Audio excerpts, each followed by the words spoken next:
Komisi 3 DPRD Sulawesi Tengah melaksanakan kunjungan kerja ke Kabupaten Morowali Utara.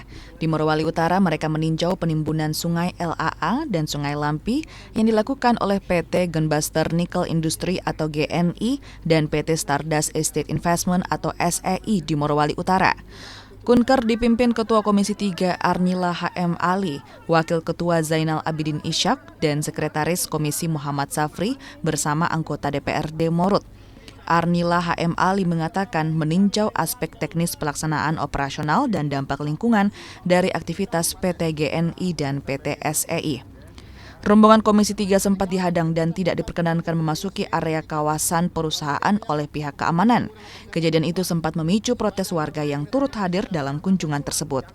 Mereka menilai kehadiran GNI dan SEI menimbulkan konflik sosial, hilangnya mata pencaharian warga hingga bencana banjir. Saat bertemu perwakilan PT GNI dan PT SEI, Sekretaris Komisi 3 Muhammad Safri menegaskan kewenangan pengelolaan sungai berada di pemerintah Provinsi Sulawesi Tengah dan mengingatkan pihak perusahaan untuk terbuka dan membangun komunikasi dengan Pemprov Sulteng. Legislator Dapil Morowali dan Morut ini juga mendesak pihak PT GNI dan PT SEI menghentikan seluruh aktivitas penimbunan sampai terbitnya izin yang dipersyaratkan. Segala aktivitas apapun yang berhubungan dengan sungai ini hentikan. Kemudian menyumbat saluran semua dibuka.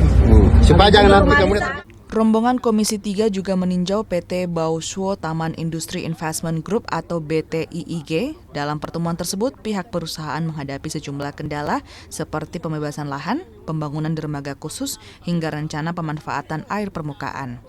Pihak BTIIG meminta Komisi 3 memfasilitasi komunikasi dengan Pemprov Sulteng terkait proses perizinan pemanfaatan air permukaan untuk kepentingan operasional perusahaan. Usman Afandi, Kompas TV.